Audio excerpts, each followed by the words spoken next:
How's it going, everybody? Welcome to the second video for chapter 20, and in this one we're going to be talking about the revolutions of 1830 and 1848. Now remember that after Napoleon was defeated, the leaders of Europe got together at a meeting known as the Congress of Vienna. We mentioned that in the last video when we were talking about the conservative movement throughout Europe. And here they laid out a framework of how Europe would work for the next couple of decades. It was largely based on the ideology of conservatism, as we just mentioned, and a big priority of conservatism was putting monarchs back on the throne. And they did this in France.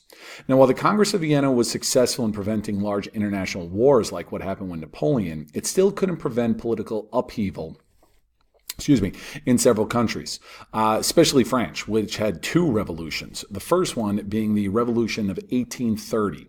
Now, this one was against the restored monarchy. Now, this was restored after the Congress of Vienna with Louis XVIII, who was the younger brother of Louis XVI. Remember, we got his head chopped off in the French Revolution. Now, this restored monarchy was not as strong as it was before up until this guy, Charles X. Okay, there's Charles there. Charles was, again, a younger brother. So remember, Louis XVI was the king during the French Revolution, executed the guillotine. Both of his brothers went into exile. The first brother here, the 18th, kind of went along with the whole limited monarchy type thing. Charles X, though, he was a firm believer in the absolute power of kings. Okay, this is Charles X. He believed that, divine right, we're God's, rulers put here on earth and so forth. And he took away an awful lot of civil liberties. He limited the power of the branches of the government. This in turn led to radicals kind of, galvanizing themselves. And they responded with violence. They started to put up barricades throughout Paris. You see this one popularized first it was a book, then it was turned into a musical and a movie and so forth. But Les Mis, right, this is a scene from Les Mis where they're building the barricades to take on the French army. And eventually these different factions took over large sections of Paris. Eventually, Charles X, he abdicated his throne. Remember, that means to step down. And he fled France. This, in turn, turned France into a constitutional monarchy, meaning they still had a king, but his power was limited by a constitution. Here you see in the cartoon, it was limited. It's shackled by law. Now, they still needed a king, though, because Charles, he had bailed. And they chose this guy, Louis Philippe. Let me move me. He was a cousin to Charles X, and he was youngish at least, and he supported liberal reforms such as expanded suffrage for men of different social classes. And for a while, the middle class did very well, but the working class, not so much. The working class continued to struggle. And the French just couldn't seem to figure this whole thing out, because in 1848, they had another revolution. Move me back down. Now, this started because of widespread discontent throughout France. The government was viewed as being weak and corrupt. Louis Philippe was not viewed as being he wasn't viewed for very long as being the man of the people that they hoped he was. The economy was in a big recession. Remember, recession means a downward economic time. And there was a poor harvest, and this led to rising prices in bread and grain. So this discontent would eventually boil into outright rebellion into a period known as the February days. In February of 1848, angry mobs took to the streets. They put up more barricades like they did back in 1830. They attacked royal troops, and they took over key buildings in Paris. Louis Philippe eventually abdicated as well, and a new Second Republic was established.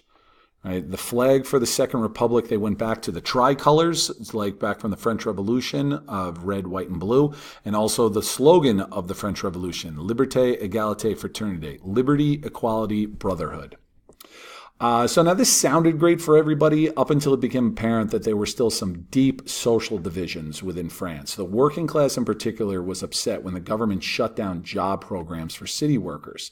And this in turn led to widespread revolts in Paris and other cities and left a bitter hatred between the different social classes. So with all this turmoil, France once again was in rough shape, and the people were looking for a return to the strong leadership. They were reminiscing about the days of Napoleon and about how great that was. So into this steps Napoleon III.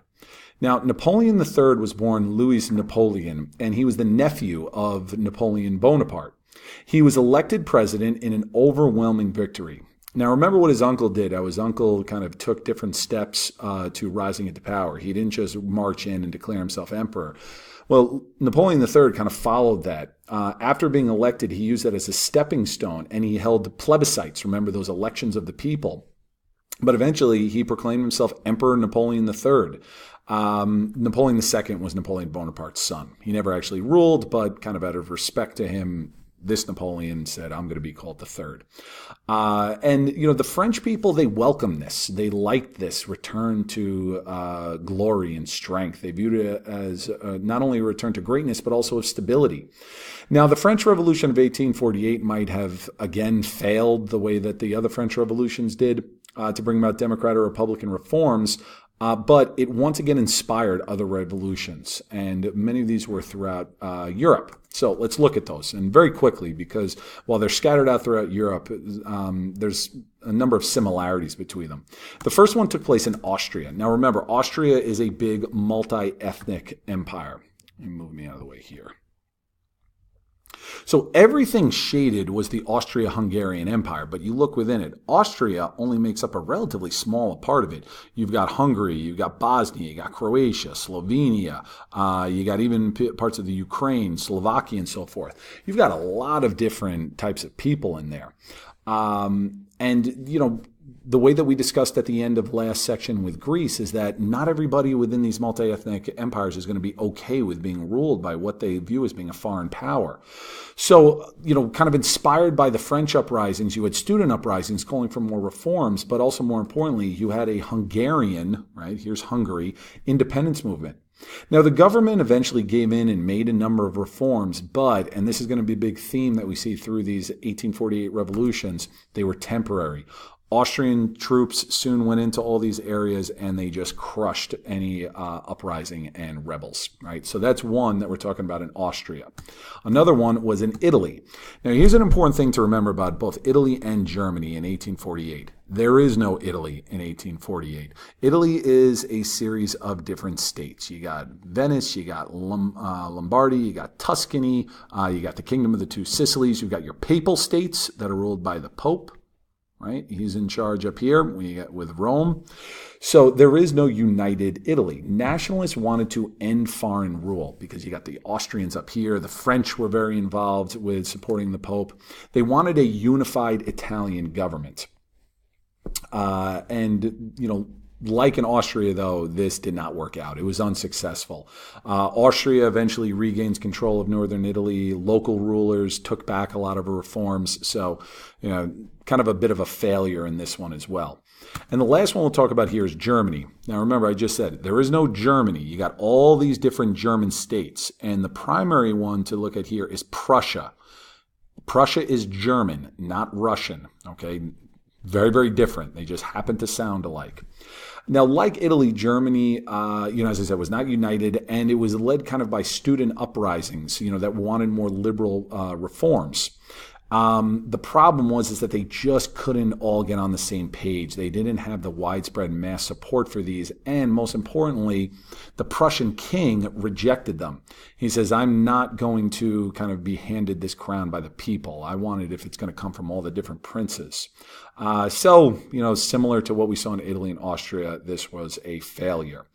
Now, while all three of these revolutions can be viewed as failures, they still left a spark for reform in Austria, Italy, and Germany. And as we'll see in later chapters, this spark would eventually become a full flame of nationalism and result in new nations of Italy and Germany. But that is for a later one.